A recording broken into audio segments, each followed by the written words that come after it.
ऐसी लीलाएं कर रहे हैं कि किशोर को भी मात किए। 2 वर्ष के मात्र हैं लाला भी, गोपीजनों के प्राणधन। संपूर्ण ब्रजमंडल इस नील कमल के प्रेम पराग का भ्रमर है।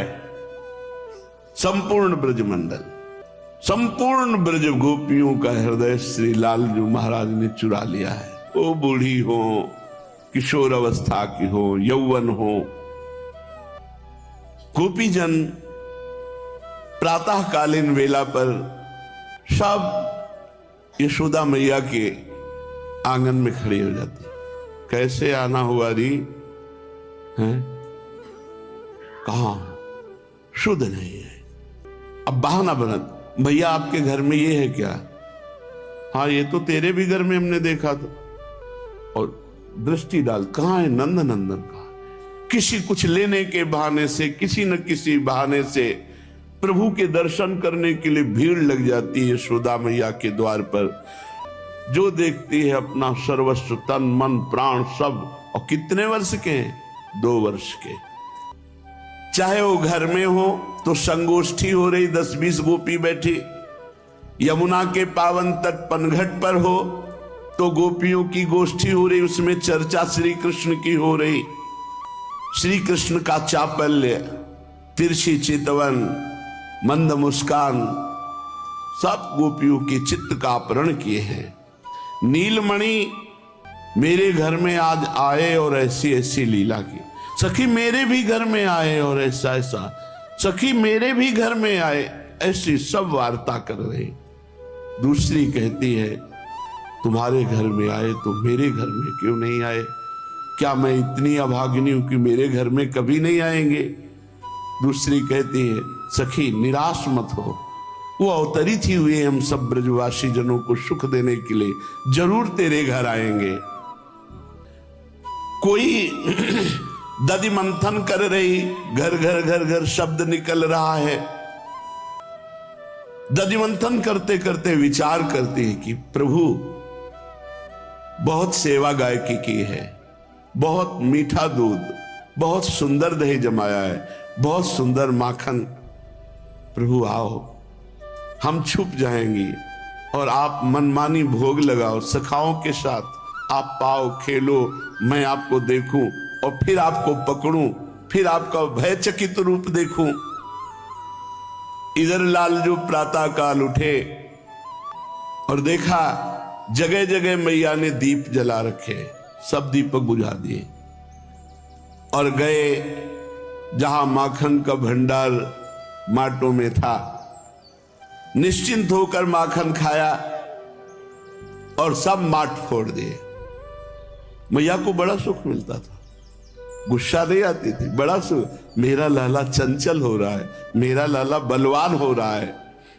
दीपक बुझा करके अंदर भवन में जाकर सब माट फोड़ डालते, फिर हाथ में माखन लिए हुए निकलते हैं। यशोदा मैया रूप देखती है, ओ मेरे लाल, निहाल हो जाती है। गोप सुंदरी 10-5 एकत्रित हो गई, कहने लगी बहन ये लालजू की जो लीला है ये हमारे प्राणों का ऐसे अपहरण किए हैं कि दिन भर कुछ सूझता ही नहीं है। दूसरी कहती है मेरे घर एक समय प्रभात के समय आए, तो दूसरी कहती मेरे घर प्रभात में नहीं आए, संध्या के समय आए।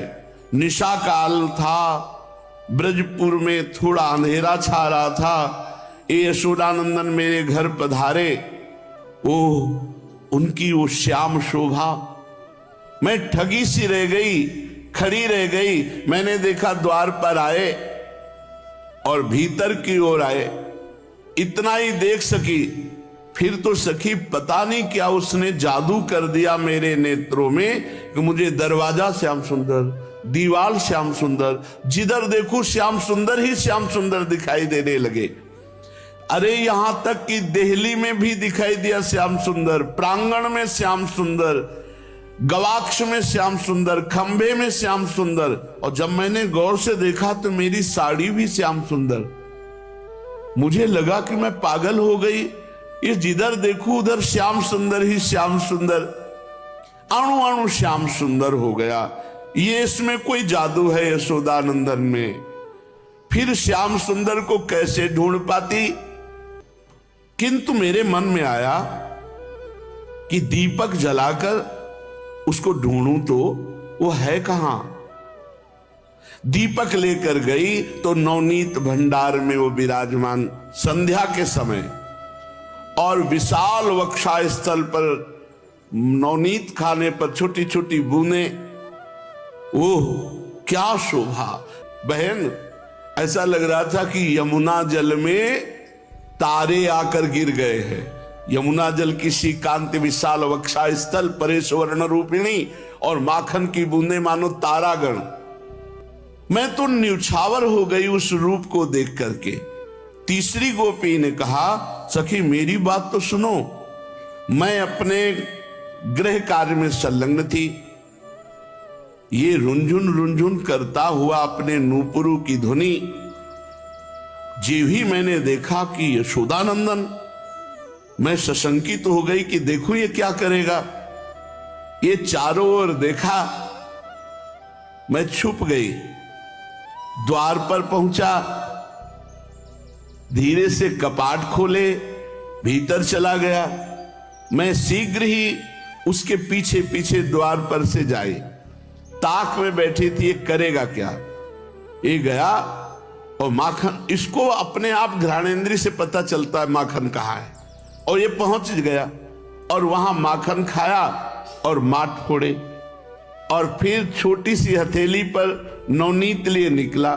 मैंने लपक कर हाथ पकड़ लिया और मुख चंद्र में नेत्र गड़ाए, पर मैं कुछ बोलना चाहती थी, पता नहीं क्या वो नेत्रों से जादू डाला कि बहन ना मां बोल सकी न डांट सकी, बस ऐसे जड़वत खड़ी रही और मेरे अंगों में कंपन होने लगा। और वो मुस्कुरा रहा था, हंसकर बोला, री तू मैया के सामने मुझे ले चलना चाहती, वहां तो बहुत प्यार करती है। ए लाला मक्खन खाएगा, ए लाला ऐसा करेगा, और जब मैं यहां मक्खन खाया तो तू इतनी जोर से मेरी कलाई पकड़े। मैया से कहूंगा, मैंने सोचा कि तेरे घर जाऊं माखन खाऊं, तू खुश होगी। तू तो यहां हमारा जोर से हाथ पकड़ लिए, कोई प्यार भी नहीं किया। उसके मधुमेह कंठ की बात सुनकर मेरे नेत्रों से तो अश्रुप प्रवाह हो गया। कुछ क्षण मुझे ऐसा लगा कि मैं रस सिंधु में डूब गई। नीलवर्ण तेजोमयी कांति मुखारविंद की मेरे प्राणों में समा गई। ये श्री कृष्ण चंद है क्या? ये आनंद का तो समुद्र है। मेरे नेत्र बंद हो गए, अश्रु प्रवाह होने लगा। चाहता तो इतने में हाथ छुड़ा के भाग सकता था, पर वो ज्यों का त्यों वैसे ही खड़ा रहा। मैंने धैर्य बटोर कर फिर आंख खोला तो देखा वैसे ही ग्रीवा झुकाए तिरछी चितवन से हंस रहा है। 2 वर्ष के लाल जो है माखन चोरी लीला में मुझे बोलने की शक्ति आई। रुंधे हुए कंठ से कहा, श्याम सुंदर तुम कह रहे हो कि मैंने कलाई पकड़ी, मैं छूना चाहती थी तुम्हें। वास्तविक मैं ऐसा ही चाहती थी जैसा तुमने किया कि तुम कभी मेरे घर आओ, माखन खाओ। अच्छा बैठो, मैं तुम्हारी बलैया लेती हूं और तुम्हारी नजर उतारूं, ऐसे सुंदर रूप में कहीं मेरी नजर न लग जाए। और मैं, ये तो तुम पुराने माखन के भवन में गए थे, मैं नवीन माखन लाती हूं। और नवनीत भंडार में गई, मटकी निकालकर बाहर लाई। मैंने देखा वो भाग चुका था। बस मेरा चित्त तब से तड़प रहा है। चौथे ने कहा, तुमने तो बात बताई, मेरी तो बात सुनो। दोपहर का समय था सखी, शीतल बयार चल रही थी। अशोक की छाया में बैठे हुए इसी का चिंतन कर रही थी।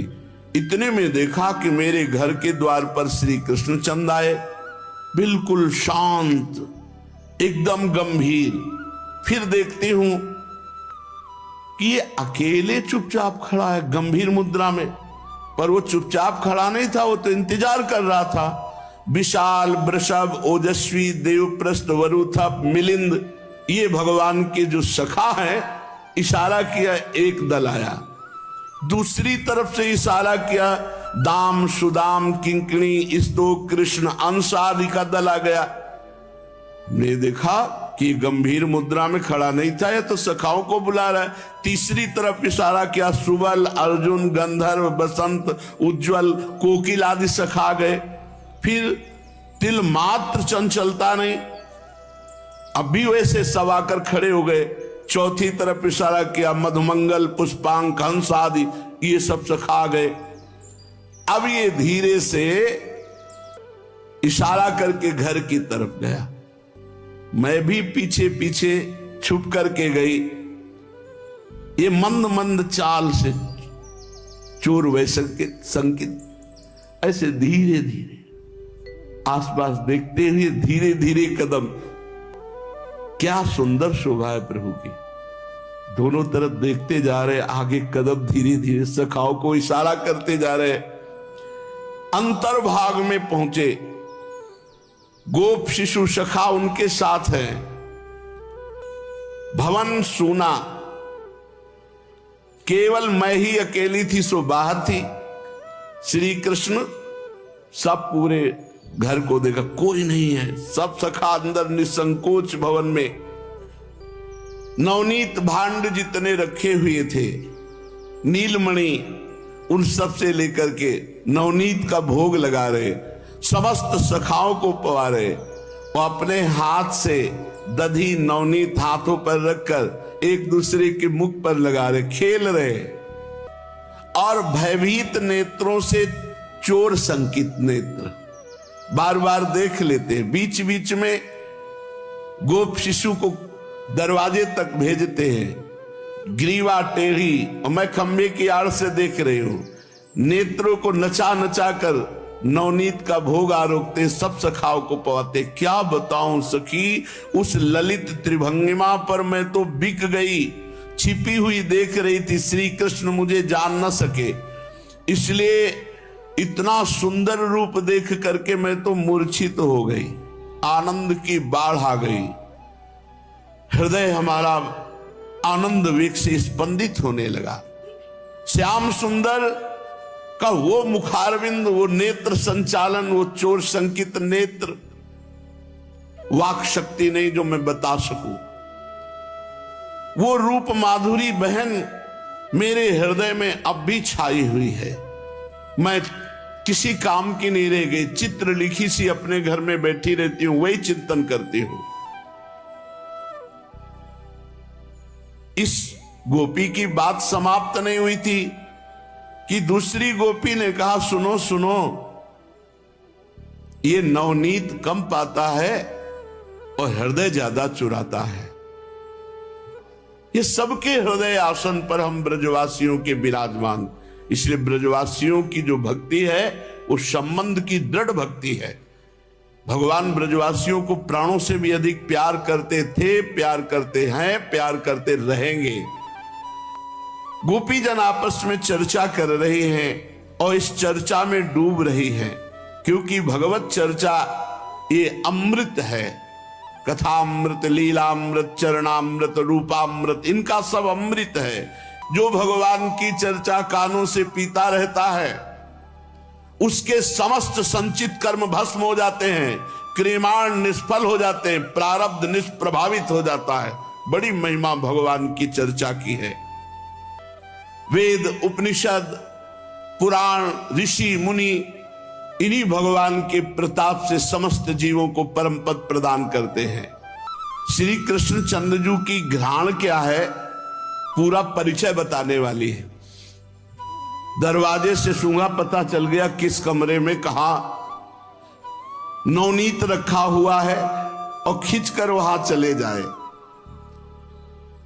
ब्रज सुंदरियों की बात समाप्त नहीं हुई थी। उन्होंने कहा, श्री कृष्ण चंद्र की चंचलता की चेष्टाओं का आस्वादन तुम सब कर रही हो, ये हमें अवतरित ही हुआ है आनंद में डुबोने के लिए।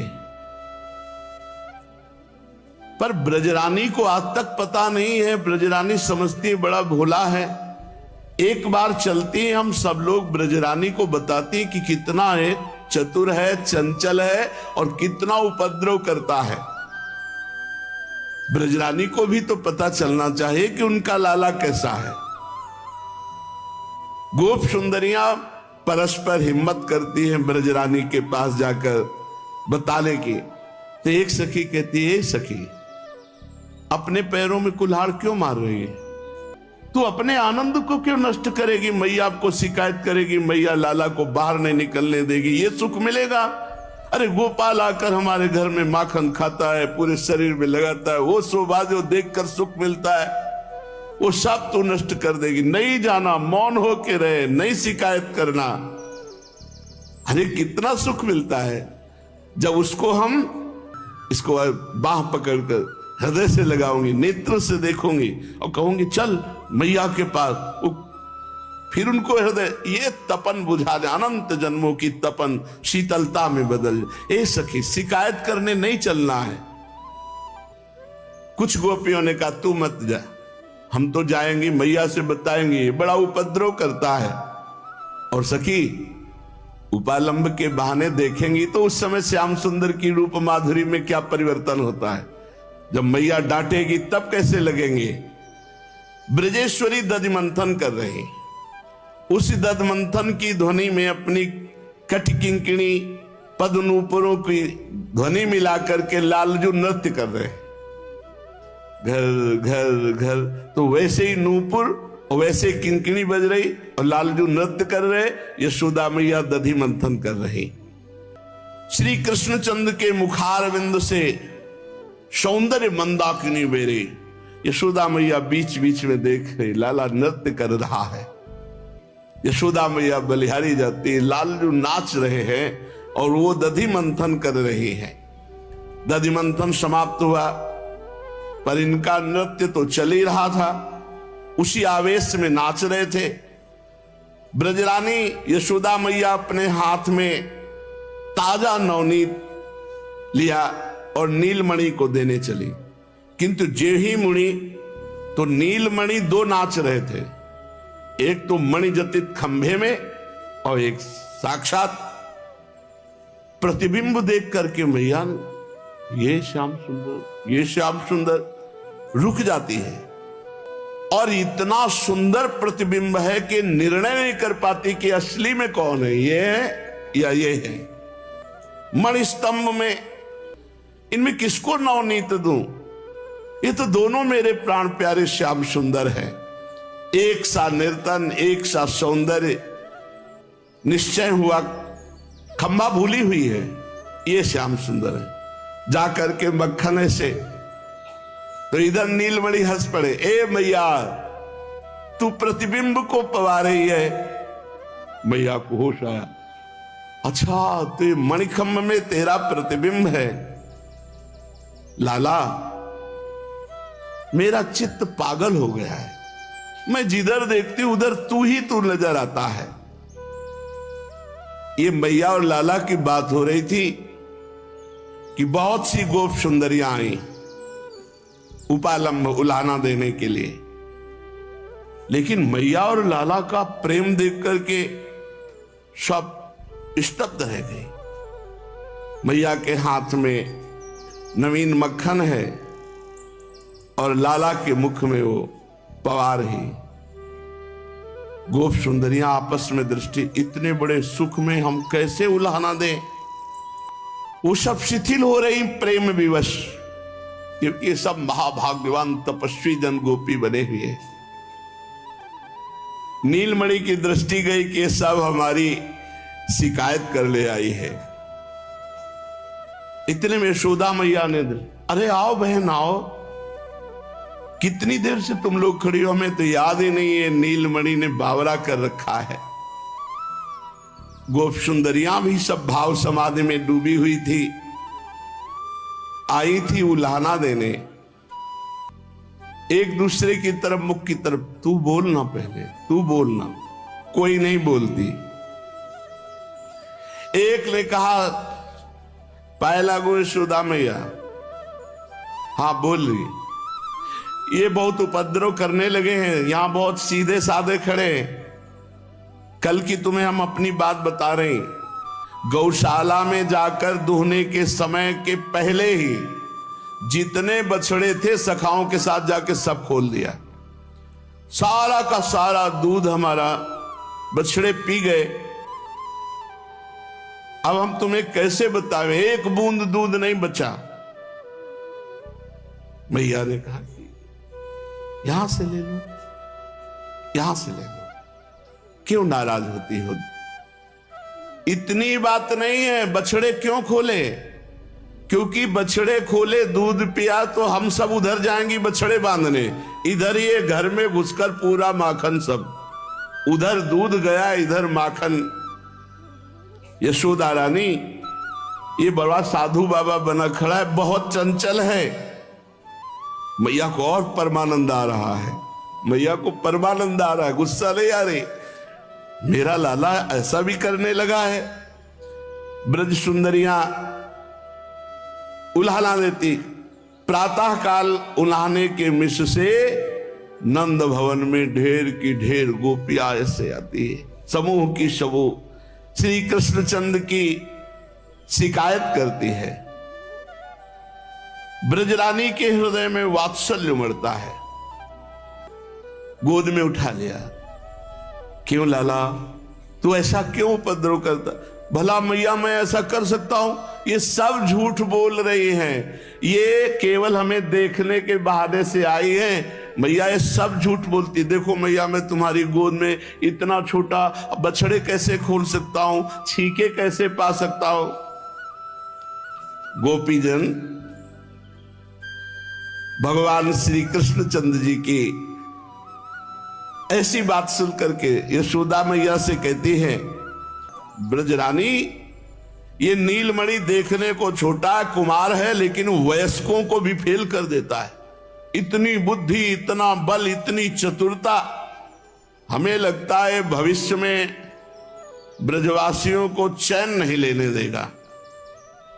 भला देखो, अभी एक छोटा पौधा सा है, वो अभी अंकुरित हुआ है, केवल 2 पत्ते लगे, 2 दतलियां, और पूरे ब्रज को प्रकंपित किए हुए है।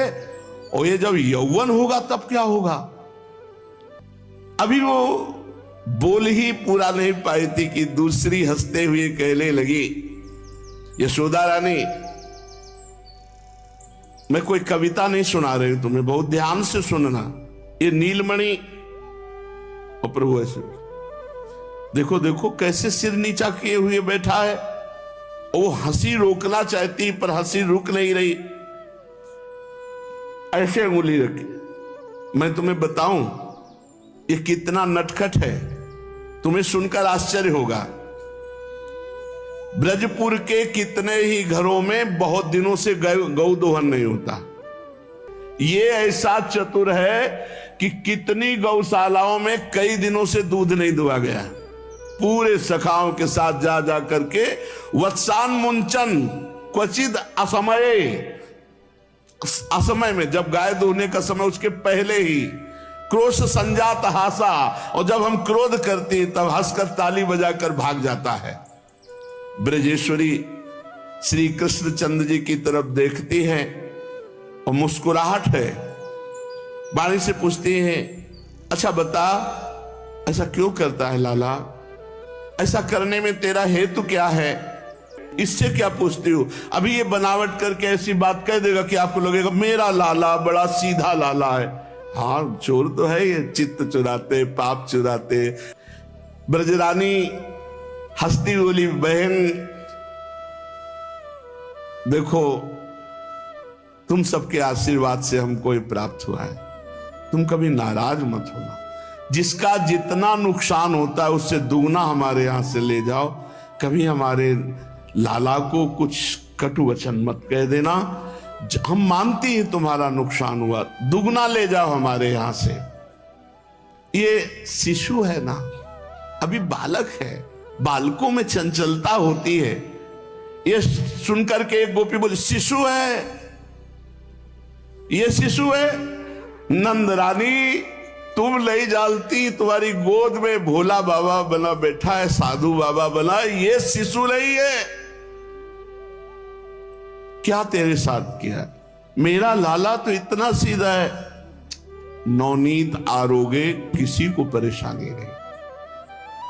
ये नवनीत अकेले नहीं खाता, बंदरों को लुटाता, सखाओं को पवाता। यशोदा भैया कैसे कंधे पे ग्रीवा गोपियों की तरफ घुमा करके झुकाते हैं, तिरछी चितवन से मुस्कुरा देते हैं, कुछ नहीं बिगाड़ पाएगी चाहे जितना शिकायत कर ले। अब ब्रजरानी खिलखिला के हंस पड़ती है और पार्श्व में ही कंधे पे ले चुंबन करती है। तू सही में बड़ा चंचल हो गया है क्या? श्री कृष्ण बड़ी भोली दृष्टि, मैया तुम्हें इनकी बातों पे विश्वास है, मेरी बात पे विश्वास नहीं है? भैया ने कहा नहीं, तेरी बात पे विश्वास है, इनकी बात पे विश्वास नहीं, तू रूठना मत। जननी को विश्वास ही नहीं हो पा रहा कि इतनी गोपियां क्या झूठ बोल सकती है, ऐसी चंचलता करता है।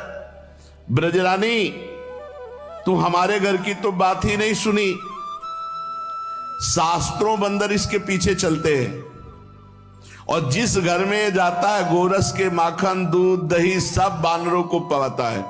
कुछ सखा पाते हैं, बंदर पाते हैं और नहीं भूमि पाती है, सब फोड़ करके भूमि में फैला देता है।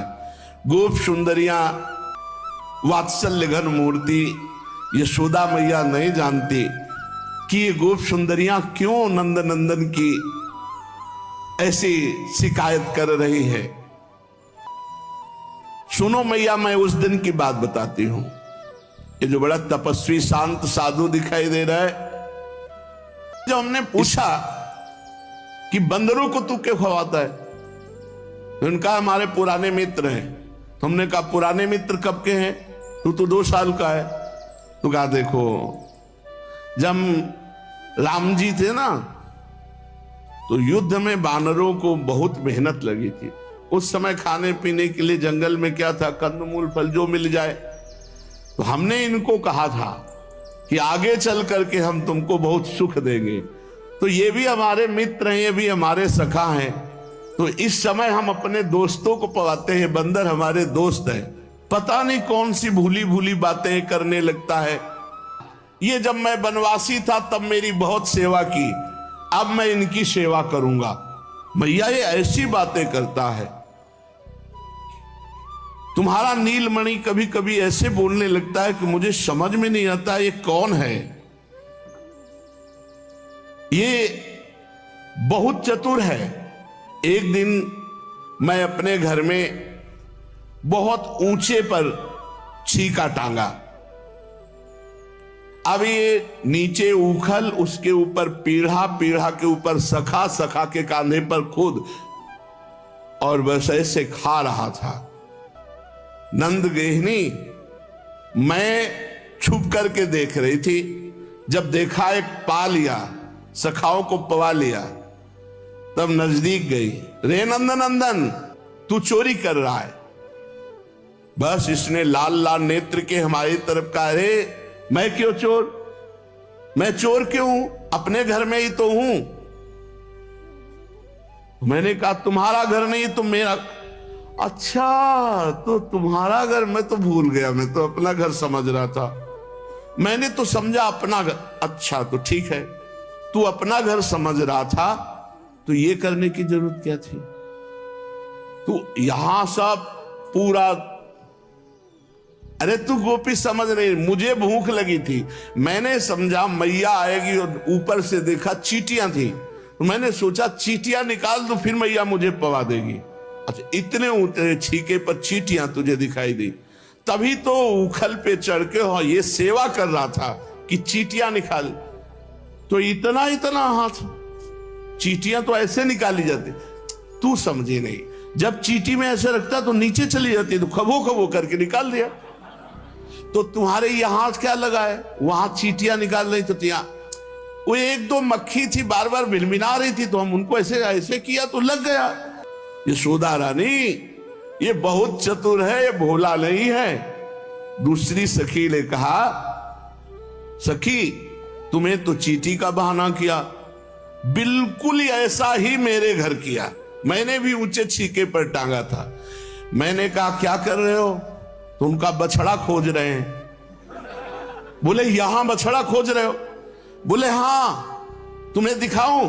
और कमर में खोसा हुआ एक छोटा सा बछड़ा, आकृति जो बछड़े का खिलौना, और उसको ऐसे दही से बोर के देखो निकला ना तुम्हारे मां से बछड़ा, ये मथुरा से बाबा हमारे लाए थे और मेरा बछड़ा खो गया था और मुझे पक्का पता था तेरे यहां जरूर होगा, इसीलिए मैं ढूंढ रहा था, तो इस मटके से देखो निकला ना बछड़ा। अब कैसे बताऊं, उसकी ये लीला देखकर हंसी नहीं रुकती थी, गुस्सा कैसे करूं।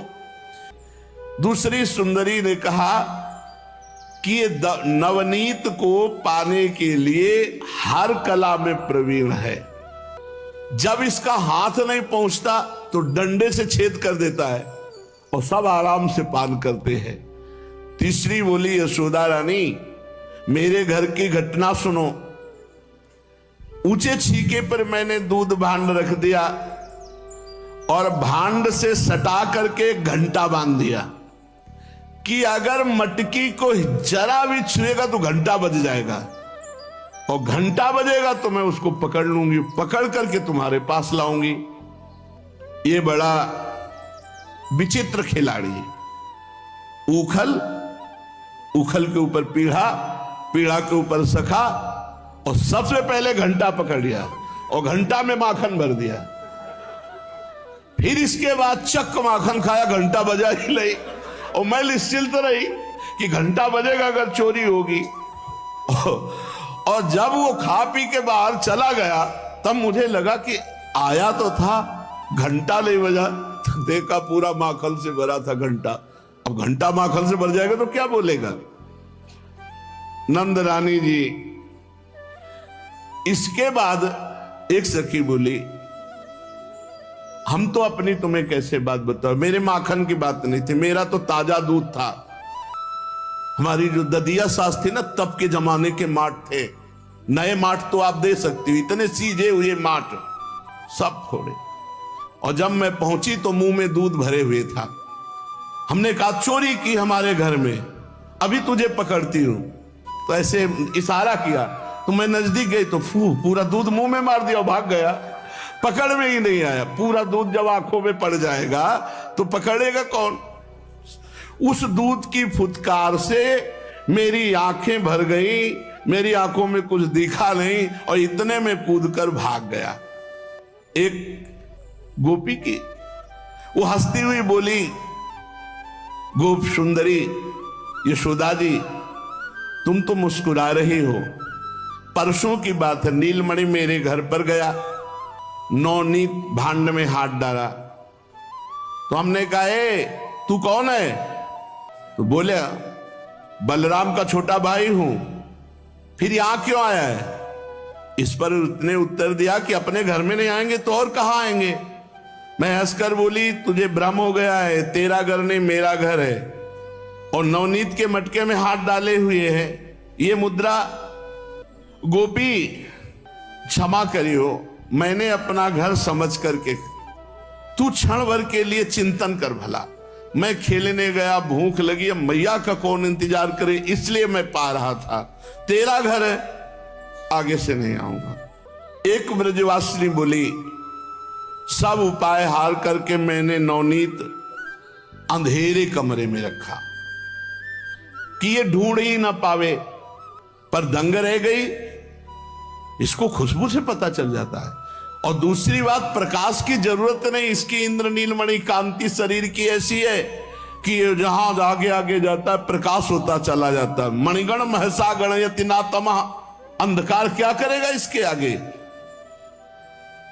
एक नौ तरुणी गोपी बोली, बावरी तू मणिभूषणों की बात कहती है, इसके अंगों में ऐसी ज्योति है जो हृदय के अंधकार को नष्ट कर देती, कमरे के अंधकार की तो बात जाले दो। एक ने कहा, सुनो, भोग पकवान की बात कही तो हमें ध्यान आ गया, कल की बात है, हम अपने यहां देव पूजा का अनुष्ठान किए थे। हम सब भोग लगाकर देवता के आगे से और आंख मूंदे हुए थे, इतने में सखाओं के साथ आकर नंदन नंदन पाने लगे। मैंने पूछा, क्यों रे, देवता का भोग क्यों पाता है? तो ये बोला, सबसे बड़ा देवता तो मैं हूं, सबसे बड़ा देवता मैं हूं और सब मेरे छोटे देवता सखा हैं। मैं और सखा पा लिया, तेरा भोग लग गया, तेरी कामना पूर्ण हो गई। भैयाओ देखो ना, बात हमारी सच्ची है। तो कहा तू देवता बना, हमारे देवता का अपमान कर दिया। अच्छा, इतने बड़े मुझ देवता का अपमान कर दिया तो सखाओ, इसको परिणाम दिखाओ। जे भी सब सखाओं से कहा तो पूजा स्थान में धूल पत्ता लघु शंकर सब छोटे छोटे सखा। यशोदा मैया धूल फेंका, पत्ता फेंका यज्ञ वेदी पर, और लघु शंकर इतने बड़े देवता का अपमान किया। सखाओ, इसका फल चखाओ। मैंने लीप पोत कर बहुत सुंदर पत्रावली चित्रावली, बहुत सुंदर चौक पूरी थी, पूरा हमारा देवता का अपमान हो गया। वो जब गोपी ऐसा कह रही थी तो भगवान बड़ी गंभीर मुद्रा में थे कि कहीं मैया की छड़ी ना उठ जाए। तो मैया की तरफ जब देखते तो एकदम सीधे बन जाते, गोपी की तरफ देखते तो चलता है। इस प्रकार मुद्रा धारण किए ब्रज सुंदरियों ने श्री कृष्ण के कौमार चापल्य का वर्णन किया।